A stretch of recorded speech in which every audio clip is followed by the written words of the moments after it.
하나님의 말씀은 고린도후서 5장 18절에서 6장 13절까지. 고린도후서 5장 18절에서 6장 13절까지 교독합니다. 제가 18절, 여러분이 19절. 모든 것이 하나님께로 났으며 그가 그리스도로 말미암아 우리를 자기와 화목하게 하시고 또 우리에게 화목하게 하는 직분을 주셨으니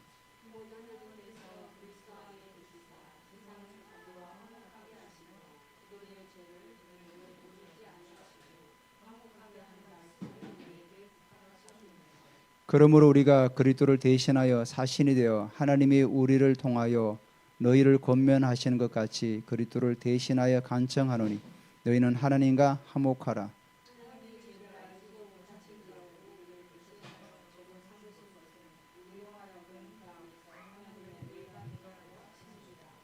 우리가 하나님과 함께 일하는 자로서 너희를 권하노니 하나님의 은혜를 헛되이 받지 말라.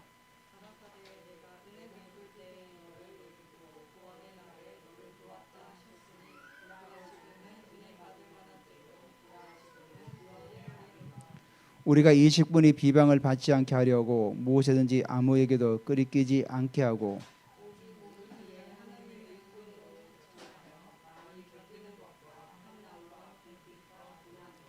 매맞음과 갇힘과 난동과 수고로움과 자지 못함과 먹지 못한 가운데서도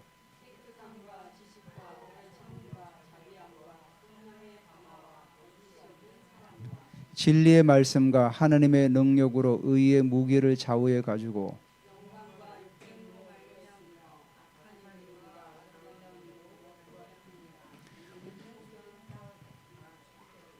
무명한 자 같으나 유명한 자요 죽은 자 같으나 보라 우리가 살아있고 징계를 받는 자 같으나 죽임을 당하지 아니하고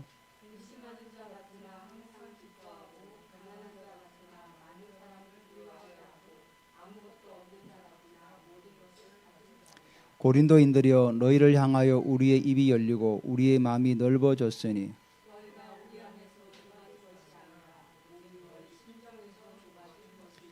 내가 자네에게 말하듯 하노니 보답하는 것으로 너희도 마음을 넓히라. 아멘. 예, 감사합니다. 오늘 우리가 그리스도의 사신이라는 제목을 가지고 우리 같이 한번 말씀을 나누려고 합니다. 바울은 지난주에 그가 하나님을 그리스도를 육신으로 이제는 알지 않겠다. 사람들도 내가 육신대로 알지 않겠다. 그 육신이 이제 세상적인 사고 방식을 말하는 거죠. 그런 세상적인 사고 방식을 가지고 내가 사람들을 알지 않고 또 사람들을 대하지 않겠다. 그래서 오늘은 이제 그리스도의 사신으로서 또 우리에게도 말씀하신 바를 우리가 또 귀담아 듣기를 원합니다. 18절에 보면은 그리스도의 사신으로서 바울이 했던 일들을 우리에게 말씀하는데 그가 먼저는 화목의 직분으로 그리스도의 사신의 일을 감당했어요. 18절에 모든 것이 하나님께로 났으며 그가 그리스도로 말미암아 우리를 자기와 화목하게 하시고 또 우리에게 화목하게 하는 직분을 주셨으니 이렇게 말씀하고 있습니다. 자, 지난번에 17절에 그리스도 안에서 새로운 피조물이라 그러는데 그 피조물이라는 것이 결국은 인간의 노력과 어떤 학습을 통해서 얻어지는 것이 아니라 뭐라고 하죠? 모든 것이 하나님께로서 났다고 하는 거죠.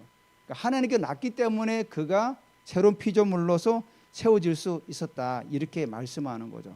그래서 사실 우리가 성화되어 나가고 피조물로서 우리가 거듭나서 계속 생활해 나가는 게 우리가 물론 노력도 해야 되지만은 성령의 힘이 아니고는 우리가 성화되어 나갈 수가 없는 거죠. 그러니까 바울이 모든 것이 하나님께로부터 났다 이런 거죠. 그러니까 하나님으로부터 나오는 힘과 능력을 가지고 나갈 때 그게 가능하다는 거죠. 그가 하나님을 말하는 그가 그리스도로 말미암아 우리를 자기와 화목하게 하시고 자 하나님께서 그리스도를 통해서 우리를 하나님과 화목하게 하셨다는 거죠. 그럼 우리가 하나님과 불화가 있었다는 거죠. 불화. 그 불화라는 게 사실 동등한 어떤 그 대상을 놓고 불화라는데 이거는 하나님과 우리 사이가 뭐죠? 우리가 하나님으로부터 멀어져 간 거죠. 우리가 스스로 떠난 거죠. 우리가 하나님을 떠나서 결국은 우리 하나님으로부터 소외되었던 거죠. 그래서 결국은 그 소외됐던 이유가 뭐죠? 우리가 하나님께 죄를 지은 거죠. 선악과를 먹지 말라고 그랬는데 그 선악과를 먹음으로 인해서 결국은 하나님 말씀을 어기고 우리 인간이 하나님을 떠나서 결국은 하나님과 불화 상태가 된 거죠. 소외되었던 거죠. 그래서 하나님께서 예수 그리스도로 말미암아 우리를 하나님과 화목하게 하셨다는 거죠. 에베소서 2장 16절에 보면은 십자가로 이 둘을 한 몸으로 하나님과 화목하게 하려 하심이라. 원수된 것을 십자가로 소멸하시고, 십자가를 통해서 하나님께서 우리와 인간을 화목하게 했다는 거죠. 그러니까 만약에 예수 그리스도가 없었다 그러면 우리는 하나님과 화목될 수가 없었던 거죠. 그래서 십자가에서 하나님의 진노를 다 받으신 거죠. 그래서 신명기 기자는 나무에 달린 자는 저주받은 자라 이렇게 말씀한 거죠. 그러니까 십자가에서 우리 인간의 모든 저주를 다 짊어지신 거죠. 우리가 받아야 될 저주, 그 저주를 주님께서 십자가에서 다 받으신 거죠. 그래서 십자가로 그 모든 저주를 소멸하셔서 그래서 우리가 하나님과 화목하게 됐던 거죠. 그러면서 바울은 뭐라 하죠? 우리에게 하나님 화목하게 하는 직분을 주셨다는 거죠. 자, 우리가 하나님과 화목되었으니까 이제부터 우리의 삶은 하나님을 화목케 하는 그 직분을 가지고 세상에 나가서 하나님과 화목하게 하라는 거죠. 화목케 한다는 의미는 결국 뭐죠? 우리가 십자가의 복음을 증거해가지고 죄로 죽어서 저주 가운데 있는 그들에게, 불악 가운데 있는 그들을 하나님으로 더불어 말미암아서 하나님 자녀되는 그런 은혜를 누릴 수 있도록 우리가 복음 증거자로 우리를 부르셨다는 거죠. 제가 아까 여기 우리 하은 자매가 그 온실을 얘기할 때 좀 비유가 참 너무 멋있는 것 같아요. 하나님 나라라는 그 온실 속에서 교회가 세상의 모든 비바람을 다 막아내면서 우리가 성장해 나가는, 그죠? 화목해 나가는, 십자가가 그 모든 걸 다 막아준 거 아닙니까? 막아줬기 때문에 우리가 하나님의 자녀되어서 우리가 하나님 안에서 살아가는 거 아닙니까? 그래서 이 십자가로 말미암아서 우리가 살아가는 거죠. 그래서 사실은 교회의 존재 이유가 거기에 있는 거죠.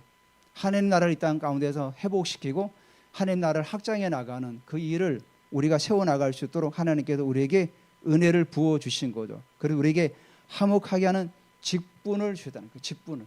우리가 화목하게 하는 직분을 우리에게 주셨다는 거죠.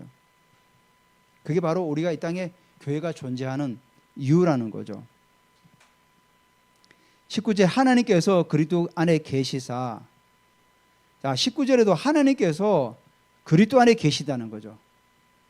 말이 좀 어렵죠. 근데 예수님께서 요한복음 10장 30절에 이렇게 말씀하셨어요. 나와 아버지는 하나이라 하시는데, 우리가 성부 하나님, 성자 하나님, 성령 하나님 하는데 예수님은 성자 하나님으로서 뭐죠? 신성을 가지고 있었던 거죠. 하나님과 항상 함께 동역하셨던 거죠. 그러니까 하나님께서 명하신 일을 예수님은 받아서 그 일을 하셨던 거죠. 예수님 스스로 혼자 자의적으로 한 게 없어요. 다 주의 말씀에, 하나님 아버지의 말씀에 순종하여서 그 모든 일을 다 하나하나씩 해나갔던 거죠. 그러니까 예수님과 아버지는 하나라는 거죠. 하나님과 하나라는 거죠. 하나 되어서 그 일을 해나가셨다는 거죠. 그래서 세상을 자기와 화목하게 하시며, 세상을 바로 뭐죠? 이 세상의 모든 사람들을 말하는 거죠. 그들의 죄를 그들에게 돌리지 아니하시고 화목하게 하는 말씀을 우리에게 부탁하셨느니라. 자, 주님은, 하나님 아버지는 우리의 그 모든 죄악들을 우리에게 돌리지 않았다는 거죠. 만약에 그 죄를 다 우리에게 돌렸다면 어떻게 되겠습니까? 우리는 다 지옥으로 가는 거죠. 인간은 본래 남 탓을 하는 본성을 가지고 있어요. 아담과 하와가 죄를 범해서 숨어 있을 때 하나님께서 아담에게 찾아오셨죠. 그러면서 왜 숨었느냐? 하나님을 우리가 두려워서 숨었다. 왜 두려움을 잊냐? 결국은 뭐죠? 하나님께서 명하신 선악과를 먹음으로 인해 가지고 두려움이 생기게 된 거죠. 선악을 분별하는 그 능력이 생겨버린 거죠. 그러니까 뭐라고 하죠? 아담이 하나님께서 내게 함께 주신 그 여자로 말미암아서 내가 선악과를 먹었다는 거죠. 그러니까 아담이 제가 잘못했습니다 이런 게 아니라 하나님께서 함께하여 주신 그 여자로 말미암아 내가 선악과를 먹었다. 남 탓하는 거죠. 근데 주님은 뭐라고 하죠? 우리의 죄를 우리에게 돌리지 않아야 돼. 누구에게 다 하셨죠? 예수님에게 다 지우신 거죠. 그래서 화목하게 하는 말씀, 복음을 말하는 거죠. 복음을 우리에게 부탁하셨다. 그러니까 하나님은 인간의 그 모든 죄를 다 그 죄로 말미암아 다 지옥으로 가야 되는데 그 죄를 지옥으로 가는 죄를 돌리시고 자기 아들에게 지우시고 우리에게 그 복음을 주셔서 복음을 증가하게 하셨다는 거죠.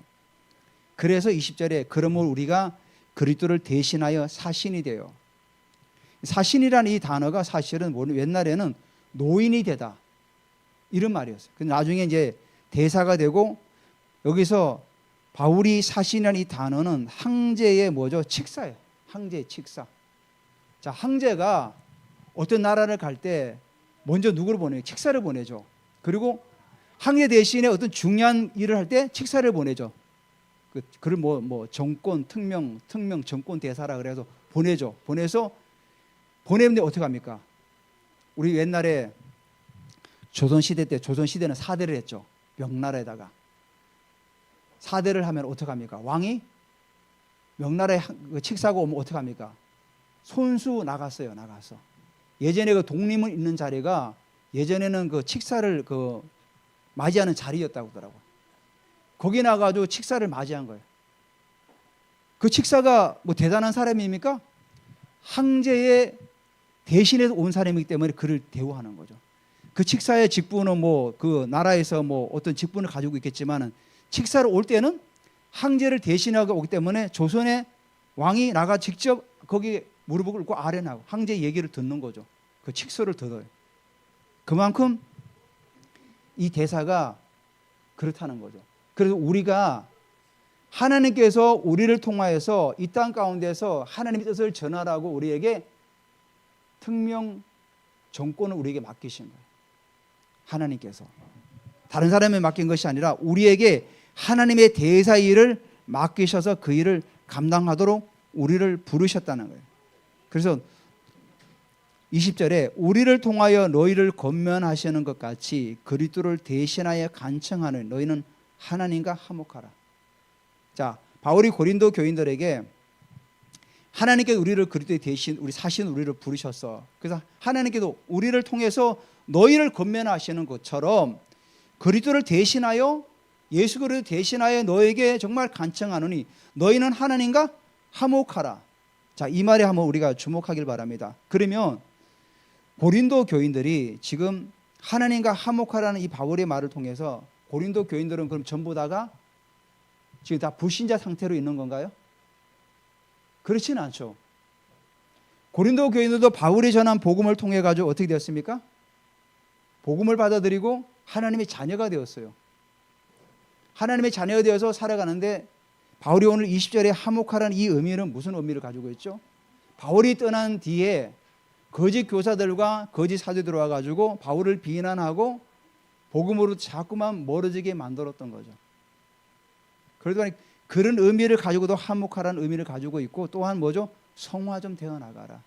너희들이 가지고 있던 남을 비판하고 비난하고 너희들이 전해준 복음을 전해준 그 바울을 통해서도 비난하고 책망하고 이런 것들을 이제는 좀 버리고 하나님 앞에 성숙한 모습으로 좀 세워져라. 하나님과 화목해라. 이렇게 말하는 거죠. 그래서 너희는 하나님과 좀 제발 좀 화목해라. 그 이유가 뭐냐면 21절에 하나님이 죄를 알지도 못한 이를 우리를 대신하여 죄로 삼으신 것은 우리로 하여금 그 안에서 하나님의 의가 되게 하려 하십니다. 제가 또 쉽게 한번 얘기해 볼게요. 하나님이 죄를 알지 못하는 그리스도에게 우리의 죄를 대신하여 그에게 지우셨다는 거죠. 예수님은 죄가 없으셔요. 죄가 없으신 그 그리스도에게 우리의 죄를 뭐죠? 우리의 죄를 대신해서 그분에게 죄를 씌운 거예요. 씌워서 어떻게 했죠? 씌워서 그 안에서 우리가 하나님의 의가 되게 하라.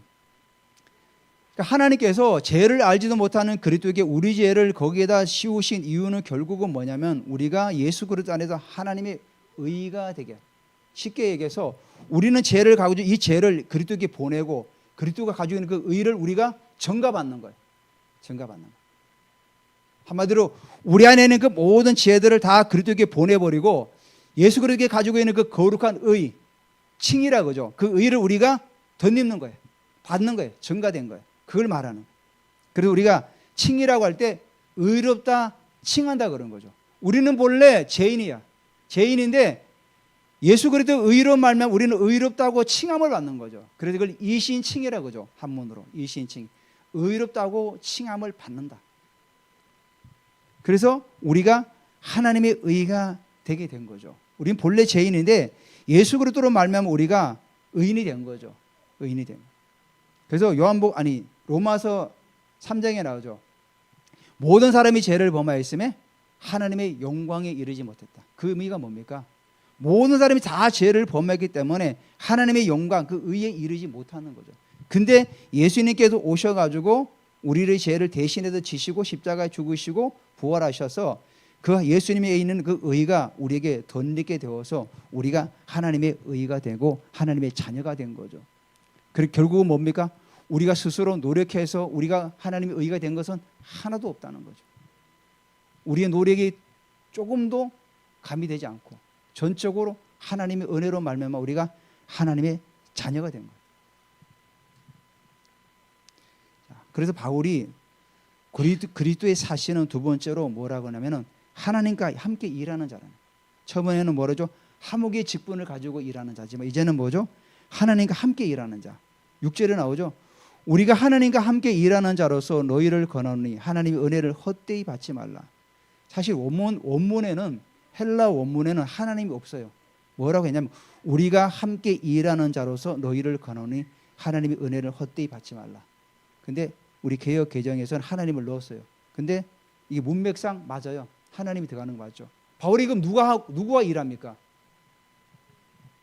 하나님과 당연히 일하는 거죠. 그 악한 사람들하고 일합니까? 바울이 하나님과 동역하는 거죠. 동역.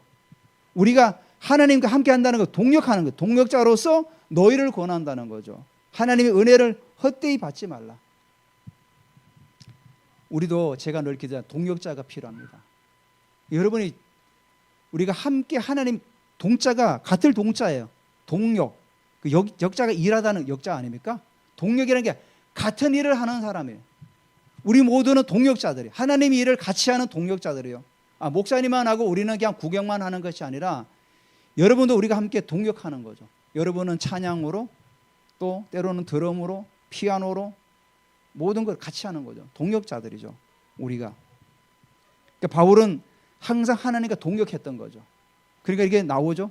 우리는 하나님과 함께 동역하는 자로서 너희를 권한다. 너희는 하나님의 은혜를 헛되이 받지 말라. 하나님이 주신 그 은혜를 헛되이 받지 말라는 거죠. 헛되이 받다는 건 뭐죠? 고린도 교인들이 헛되이 받았기 때문에 그들이 복음을 값싼 복음으로 받았던 정말 바울이 전해준 귀한 복음을 가볍게 여겼던 거죠. 그러니까 바울의 얘기를 듣고 복음 안에 서 있던 사람들이 거짓 선지자들이 들어와 가지고 막 속이니까 다 넘어가 버렸던 거죠. 그래서 고린도전서, 고린도후서를 계속 기록하였던 이유가 제가 말씀드렸듯이 고린도 전서를 기록하기 전인가 후서를 기록하기 전에 또 한편의 서신이 있었어요. 우리에게 발견되지 않은 서신. 성경에는 나와 있는데 그 서신이 지금 우리에게 전해오지 않아요. 그만큼 3번이나 보냈다는 거죠. 그만큼 그들이 하나님의 은혜를 간직하지 못했던 거죠. 그래서 우리가 하나님의 은혜를 헛되이 받지 말라. 그리고 하나님의 은혜 잘 간직하라는 거죠. 여기 2절부터 2절에 이게 이제 이 말씀이 그 이사야 49장 8절 말씀을 인용한 거죠. 내가 은혜 베풀 때에 너에게 듣고 구원의 날에 너를 도왔다 하셨으니 보라 지금은 은혜 받을 만한 때요 보라 지금은 구원의 날이다. 이스라엘 백성들이 포로 기간 동안 하나님께서 회복하신다는 그 말씀을 지금 인용해 놓은 거죠. 그래서 고린도 교인들에게도 내가 너에게 은혜 베풀 때에 너에게 돕고 구원의 날에 너를 도왔다 하시니 지금은 보라 은혜 받을 만한 때요 지금은 구원의 날이다. 그러니까 하나님께 주신 이 구원을 가볍게 여기지 말고 이 때가 있기 때문에 잘 받으라. 때라는 단어가 알잖아. 카이로스의 시간. 정말로 하나님께 중요한 그 시간 속에 너희가 은혜를 받았기 때문에 이 은혜를 헛되이 받지 말고 은혜 가운데 잘 세워지라 이렇게 우리에게 말씀하고 있는 거죠. 그래서 우리도 마찬가지입니다. 우리가 살아가면서 주님이 주신 은혜를 헛되이 받지 말고 잘 간직하고 이걸 견고하게 세워서 늘 믿음으로 전진해 나가야 되죠.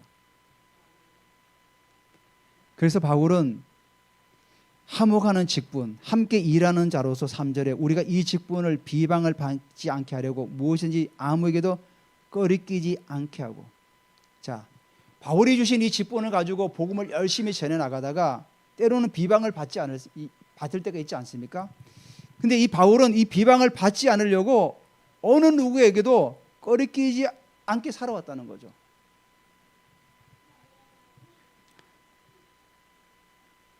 바울이 고린도서 10장 23절 24절에 이렇게 얘기합니다. 모든 것이 가하나 모든 것이 유익한 것이 아니요 모든 것이 가하나 모든 것이 덕을 세우는 것이 아니니 누구든지 자기의 유익을 구하지 말고 남의 유익을 구하라.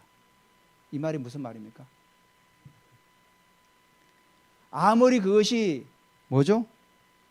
유익할지라도 모든 것이 다 가하진 않다는 거죠. 그리고 또 개인의 유익이 될지 모르지만 공동체 유익이 안 되면 하지 않겠다. 난 덕이 세워지지 않겠다. 그 나중에 뭐라고 하죠 바울이? 우상의 신전에 있던 고기를 나는 먹지 않겠다. 사람들이 내가 고기 먹는 걸 보고 사람이 실족하면은 나는 영원히 고기를 먹지 않겠다. 그러니까 바울은 채식주의자가 아니에요. 유대인들은 그 유목 민족 아닙니까 본래. 그러니까 양이나든지 이런 그 고기 많이 먹었죠. 근데 그런 오해를 살게 된다면 나는 고기 좀 먹지 않겠다. 그래서 고린도서 8장 13절에 그러므로 만일 음식이 내 형제를 실족하게 한다면 나는 영원히 고기를 먹지 아니하며 내 형제를 실족하지 않게 하리라. 이게 뭡니까? 꺼리끼지 않게. 그러니까 꺼리끼다는 의미가 걸림돌이에요. 걸림돌. 우리가 복음 안에 살아가다가 꺼리끼는 게 있고 때로는 걸림돌이 있지 않습니까? 걸림돌이 있으면은 그걸 어떻게 합니까? 제거하라는 거죠. 그래서 신앙인들이 세상 사람보다 더 도덕적으로 우리가 더 온전하게 서야 되는 거죠. 물론 우리가 도덕적으로 탁월하다 해서 천국 가는 건 아니죠. 하지만은 우리가 복음을 전하고 복음의 비방을 받지 않게 하려고 우리가 어떻게 합니까? 그런 꺼리끼는 것들을 하지 않는 거죠. 그래도 신앙인은 가능하면은 우리가 세상적인 그 오락 같은 걸도 다 자제하는 거죠.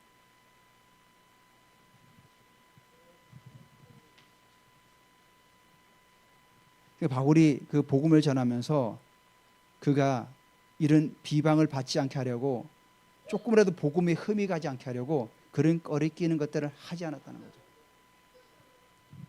우리가 신앙생활 하면서 세상에 나가면은 우리도 때로는 사람이다 보니까 실수할 때 있지 않습니까? 그럴 때도 우리도 항상 조심하고. 자, 4절에 오직 모든 일에 하나님의 일꾼으로 자천하여 많이 견디는 것과 환난과 궁핍과 고난과. 자, 4절에 보면은 모든 일에 하나님 일꾼으로 자천하여. 예전에 3장 1절에 보면은 나는 자천하는 걸 뭐라고 하죠? 그런 건 아무것도 아니라 그러죠. 추천서 같은 거. 근데 여기서는 뭐라고 하죠? 나는 일꾼으로 스스로 내가 여러분에게 청구한다. 이런 뜻이에요. 이게 무슨 말입니까? 종이라든지 그런 문서로 되어진 그런 추천서가 중요한 것이 아니라 나는 하나님 앞에서 일꾼으로 내가 이렇게 생활해 왔던 것들을 여러분들이 알지 않, 이걸 난 스스로 나는 추천한다. 그래서 뭐라고 하죠 여기? 많이 견디는 거. 자, 여러분 견딘다는 의미가 뭡니까? 견딘다는 의미가 견딘다는 거. 막 힘든 거 상황을 막 이겨내는 거예요. 견딘다는 의미가 어떤 환경에 나온 얘기냐면은 내가 지금 다른 사람의 속이 막 상해. 막 속이 상한데 어떻게 합니까? 그거를 드러내지 않고 계속 누르는 거죠. 내가 어떤 환경 가운데서 정말 속이 많이 상했어. 상했지만 어떻게 합니까? 그거를 계속 누르고 견뎌나가는 거죠. 그래서 견딘다는 것이 어떤 건지 우리에게 설명해 줘. 두 번째 나오는 게 뭐죠? 견딘다는 것은 환난, 궁핍, 고난. 환난은 뭐죠? 바울이 자신의 서신에서 25번을 썼어요. 환난. 그만큼 환난이 많았다는 거죠. 복음을 전하면서 수많은 환난들이 있었던 거죠. 궁핍 뭡니까? 먹지 못하고 배고프고 그런 것들 궁핍하게 살았고, 또 고난.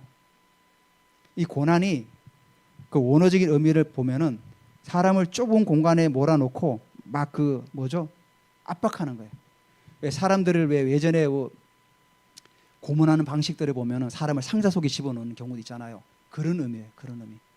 그러니까 바울이 사방에서 우겨쌈을 당하고 그런 고난을 많이 받았다는 거예요. 여러분, 고문 중에 제일 힘든 고문이 그 상사 속에 집어넣어놓고 계속 밥도 안 주고 물도 안 주고 그런 고난. 바로 바울이 말하는 고난이 그런 고난이에요. 나는 견딘다는 것이 환난과 궁핍과 이런 고난을 견뎠다는 거예요. 그리고 매맞음. 바울의 서신에 보면은 40에 하나 감한 매를 3번이나 맞았대요. 본래 유대인들은 매를 40대 이상을 때리지 못하게 되어 있어요. 40대 이상을 때리면은 사람이 죽을까봐 40대 이상을 때리지 못해요. 그래서 40에 하나 감한 매면 39대잖아요. 왜 39대를 때리냐면은 혹시라도 때리다가 자기가 실수해가지고 41대를 때릴까봐. 우리가 숫자를 세다가 뭐 헷갈릴 때는 숫자를 하나 더 셀 수도 있잖아요. 더 적게 셀 수도 있고. 그러니까 때리는 사람이 자기 율법에 그걸 받지 않으려고 일부러 그래서 한 대를 덜 때려. 그래서 39대만 때리고 마는 거예요. 그리고 갇힘. 옥에 많이 갇혔죠. 빌립보 감옥에서 그 요정을 점치는 요정을 구해줬다가 옥에 갇혀가지고 매도 맞고, 또 예루살렘에 가서 또 옥에 갇히고, 난동, 에베소에 난동이 일어나가지고 살 소망까지 끊어졌죠. 또 수고로움도 자신의 어떤 그 뭐죠, 정말 피곤함이 겹쳐 왔을 때도 계속 일을 했다는 거예요. 여러분, 우리가 피곤하면은 짜증이 나가고 일하기 싫잖아요. 근데 바울은 그런 피곤함 가운데서도 뭐죠, 수고로움으로 계속해서 일을 해 나갔다는 거예요. 그리고 또 뭐죠, 자지 못하고 먹지 못한 가운데서도, 자, 이런 환경 가운데서 6절에 뭐죠? 깨끗함과 지식과 오래 참음과 자비함과 성령의 감화와 거짓 없는 사랑과 깨끗함과 지식, 뭐죠? 하나님을 아는 지식, 오래 참음과 자비함과 이런 걸 가지고 나가죠. 또 성령의 감화. 성령의 감화는 보면은 성경에 보면은 성령이라 나와요. 그러니까 성령의 능력을 말하는 거죠. 성령의 능력. 성령의 능력을 가지고 또 뭐죠? 거짓이 없는 사랑과 또 진리의 말씀과 하나님의 능력으로, 자, 하나님의 능력을 가지고 의의 무기를 좌우에 삼고, 의의 무기를 어떻게 하죠? 좌우에 삼고. 이게 무슨 말입니까? 믿음의 방패와 한 손에는 성령의 검을 들고. 바울 그 당시 로마 군인들이 가지고 있던 그 방패와 칼을 가지고 말하는 거죠. 그래서 믿음은 뭐죠? 이신칭의, 내가 믿음으로 말하면 의롭게 되었다는, 내가 하나님의 자녀 되었다는 믿음으로 의롭게 되었다는 그 믿음. 그래서 이 믿음은 뭐죠? 모든 불화살을 막아내는 거죠. 상대방이 내게 하는 그 모든 불신앙의 말을 믿음으로 다 막아내는 거예요. 믿음이 없으면 그런 모든 불신앙들을 다 막아낼 수가 없어요.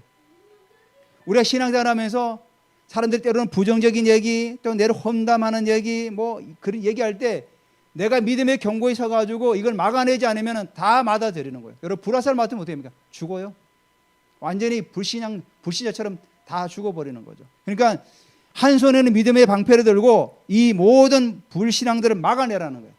그리고 한 손에 뭐죠? 무기, 성령의 검을 들고는 뭐죠? 좌우의 날성검을 가지고 그 모든 대적들을 베어버리라는 거예요. 말씀을 가지고. 그들이 거짓말하고, 예수님께서 40일 금식한 다음에 사단에게 이겼던 무기가 뭡니까? 말씀이죠. 사단이 돌을 떡으로 만들어 뭐라 할 때 어떻게 합니까? 하나님 입에 나온 모든 말씀으로 말미암아 산다고 그러죠. 말씀으로 우리가 이겨내는 거죠. 그러니까 말씀이 필요한 거죠. 우리가 말씀을 읽고 또 외우고 나가는. 그러니까 말씀이 없는 신앙생활은 결국 언젠가 다 무너질 수밖에 없는 거예요. 말씀에 경고하지 않은 신앙은 다 뭐죠? 사상누각, 모래 위에 지은 집이죠. 모래 위에 지은 집, 무너지는. 그러니까 바울이 뭐라고 하죠? 진리의 말씀과 하나님의 능력으로 의의 무기를 좌우에 가지고 나아가라는 거죠. 그러면서 바울은 영광과 욕됨, 이게 뭐죠? 때로는 비방을 받고 때로는 칭찬을 받고 그러했다는 거죠. 또 악한 이름 막 바울을 뭐죠? 비방하고 비난하고 막 사기꾼이라 얘기하고 그런 말들 들었지만은 또 뭐죠? 나는 아름다운 이름으로 그들을 대했다. 우리는 속이는 자 같으나 바울은 속이는 자야. 막 이런 말을 거짓말을 막 그들이 많이 했잖아요. 그렇지만 우리는 참되게 얘기했다. 계속 지금 변론하는 거죠. 그러면서 유명한 자 같으나 우리는 사람들이 무식하다, 인정받지 못한다 그런 말을 할지라도 우리는 유명한 자요. 하나님께 인정받은 자라는 거죠. 무명한 자가 이 의미가 무시하다 그런 의미를 가지고 있어요. 유명한 자는 인정하다. 하나님께서 우리를 인정했다. 죽은 자 같으나 때로는 돌에 맞아가지고 죽어서 BCD 안독에 돌에 맞아 죽었죠. 죽은 것처럼 사람들이 끌어내가지고 밖에다 성 밖으로 내쳤지 않습니까? 그런데도 다시 다음날 일어나가지고 복음을 전하고 죽은 자 같으나 보라 우리가 살아있고 징계를 받는 자 같으나 죽임을 당하지 아니하고. 그러니까 여기서 징계는 하나님이 주시는 테스트예요.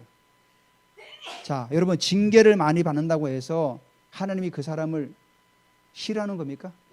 그렇지 않죠. 징계를 통해서 우리가 계속해서 성장해 나가는 거죠. 사람들은 징계를 받으면 어떡하죠? 때로는 하나님을 떠나는 경우가 있어요. 난 하나님 믿는데 왜 내게 이런 어려움이 오지? 난 하나님 믿고 열심히 하는데 왜 이런 어려움이 자꾸 올까? 우리가 한번 잘 돌이켜 봐야 돼요. 물론 그것이 나로 말미암아 오는 징계도 있을 수도 있고 테스트도 있을 수도 있고 미혹이 될 수도 있고 또 하나님 주시는 시험이 될 수도 있죠. 훈련일 수도 있죠. 잘 분별해야 돼. 분별해 나가야 돼. 나로 인해서 오는 시험들이 분명히 있어요.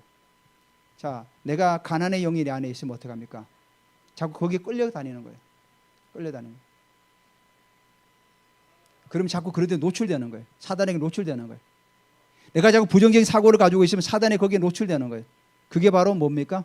자기 스스로가 거기에 자꾸만 징계를 받게 되어지는 거예요. 그러니까 그런 사단이 주는 통로들을 자꾸만 메워나가야 돼요. 부정적인 생각, 낙심, 염려, 걱정들 있다면 자꾸만 우리는 어떻게 막아야지. 주님 성령이 불러 자꾸만 불러 막고 어떻게 합니까?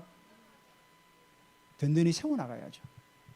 그러니까 징계를 받는 자 같으나 우리는 죽임을 당하지 않아요. 어떤 환경에 있을지라도 우리는 징계를 받을지라도 우리는 죽임을 당하지 않고 근심하지 않고 나아간다는 거예요. 그러니까 10절에 뭐죠? 근심하는 자 같으나 남들이 볼 때는 우리가 근심하는 자 같으나 우리는 항상 기뻐하고 가난한 자 같으나 우리는 돈이 없어서 때로는 굶을 수도 있죠.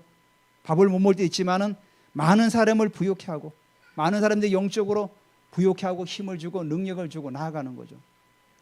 아무것도 없는 자 같으나 가진 게 없을지라도 모든 것을 가진 자다.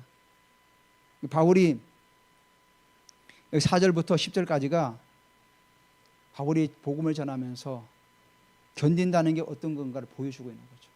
여러분 우리가 만약에 여기 바울이 받았던 그 고난을 우리가 받는다면 정말 예수를 믿겠습니까? 40에 하나 감한 매를 3번이나 맞았어요. 5번인가 3번인가 좀 헷갈리는데. 그리고 태형도 또 2번인가 맞았어요. 채찍 알죠? 채찍. 태형이 채찍이에요. 채찍 아시죠? 로마 군인들이 그 채찍에다가 납 같은 거 막 그런 고리를 걸어가지고 희가 뭐 치면은 그 당겨 올 때는 살점이 뜯겨서 나오는 거예요. 그런 태형을 맞았다는 거죠. 그럼 마저도 어떻게 하면 여기 뭐라고 하죠? 모든 걸 가진 자라요. 모든 걸. 모든 걸.